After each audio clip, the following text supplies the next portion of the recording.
வந்து பேச்சுலர் ஸ்டைலில் எப்படி மீன் குழம்பு வைக்கிறதுன்னு பார்க்க போகிறோம்.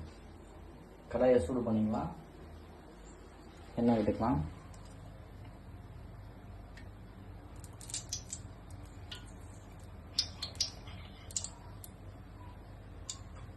வெங்காயம், தக்காளி, பூண்டுலாம் நம்ம வந்து ரெடி பண்ணி வச்சாச்சு. எண்ணெய் காஞ்சிச்சு, நம்ம வந்து கடுகு போட்டுடலாம். கடுகு நல்லா பொரியணும். நல்லா பொரிஞ்சு வருது. சும்மா கொஞ்சோண்டு எண்ணெயம் போட்டுடலாம்.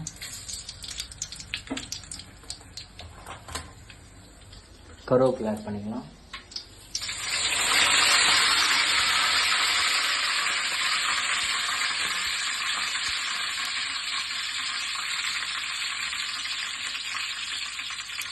ஒரு 2 பச்சை மிளகாய் போட்டுக்கலாம்.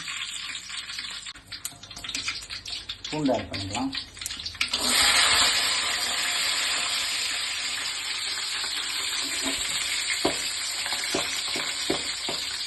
நல்லா ஆட் பண்ணிக்கலாம்.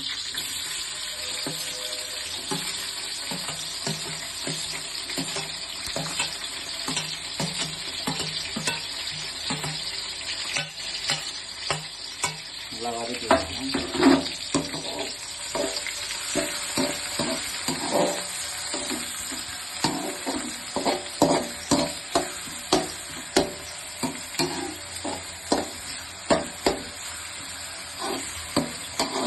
நல்லா வதங்கட்டும்.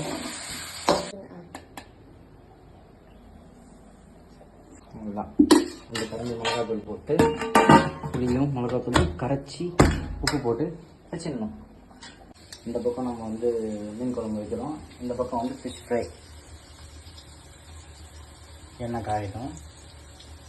ஓகே, எண்ணெய் காஞ்சதும் நம்ம ரெடி பண்ணி வச்சுருக்க ஃபிஷ்ஷை வந்து அதில் அப்ளை பண்ணிடலாம்.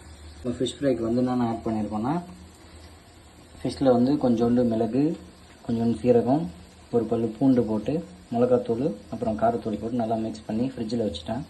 ஒரு 10 மினிட்ஸ் கழித்து இப்போ எடுத்து வச்சுருக்கேன். நல்லா எண்ணெய் ஊற்றி நல்லா சூப்பராக இருந்தது பாருங்கள். நம்ம எண்ணெய் காஞ்சதும் கல்லில் போட்டால் நல்லா மொறுன்னு சூப்பராக இருக்கும். அப்போ பாருங்கள், வெங்காயம் நல்லா பாருங்கள் வதங்கிடுச்சு. இப்போது நம்ம தக்காளி ஆட் பண்ணிக்கலாம்.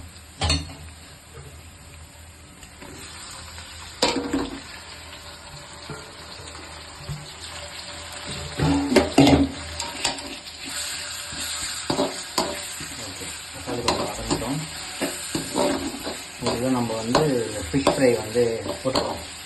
ஒரு பக்கம் வெந்தயத்தை போடலாம்.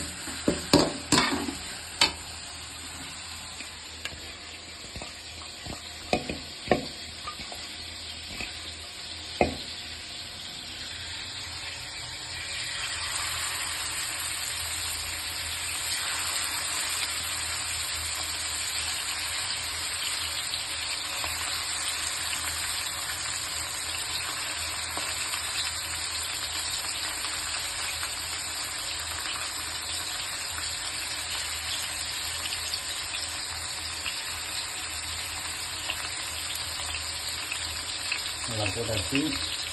அன்றைக்கி மீன் குழம்பு, மீன் வறுவல், ஒயிட் ரைஸை போட்டு ஒரு புளி பிடிச்சிட்டு வந்துட்டு தான் வந்து நம்ம வெங்காயம் தக்காளி நல்லா வதங்கிச்சு. நம்ம புளி, மிளகாத்தூள், உப்புலாம் போட்டு மிக்ஸ் பண்ணி வச்சுக்கிறத நம்ம ஊற்றிடலாம்.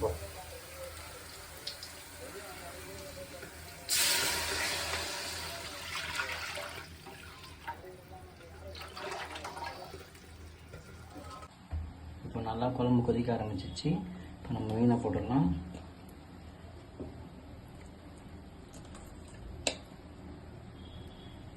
மீன் தண்ணி இல்லாமல் நல்லா பிழிஞ்சு போட்டுக்கணும்.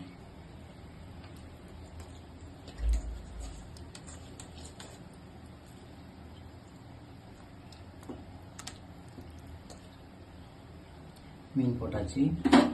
நம்ம வறுத்த மீனை அவ்வளோதான், வறுத்த மீனை எடுத்து வச்சாச்சு.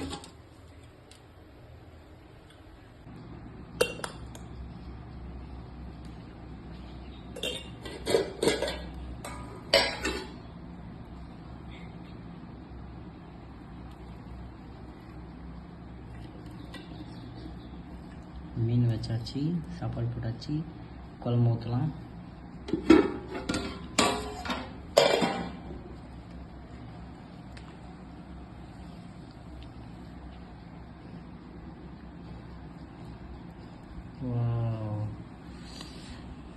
பார்க்கும்போதே நாக்கு ஊறுது.